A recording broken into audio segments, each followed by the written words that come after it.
2010දී උතුරු ඉතාලියේ බොලොග්නාසල ඉමෝලා නගරයේ කැණීම්වලදී පුරාවිද්‍යාඥයින් අතිශයින් අසාමාන්‍ය දෙයක් සොයාගත්තා.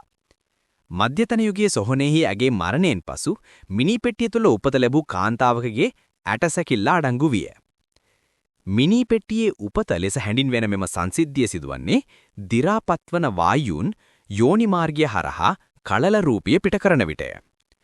ඇටසැකිල්ලට හිස් කබලේ සිදුරක්ද තිබූ අතර එයින් නැගවෙන්නේ කාන්තාව දරුණු ලෙස මිය ගොස් ඇති බවයි. ෆෙරාරා විශ්වවිද්‍යාලයේ සහ බොලොග්නා විශ්වවිද්‍යාලයේ පුරාවිද්‍යාඥයින් මව සහ දරුවා යන දෙදෙනාගේම මරණ වටා ඇති අභිරහස විමර්ශනය කරමින් සිටී. මෙම සොයා ගැනීම අద్භූත පමණක් නොව අපගේ ඉතිහාසය සහ සමාජයන් තේරුම් ගැනීමේදී පුරාවිද්‍යාවේ වැදගත්කම මතක් කිරීමක් ලෙසද සේවය කරයි.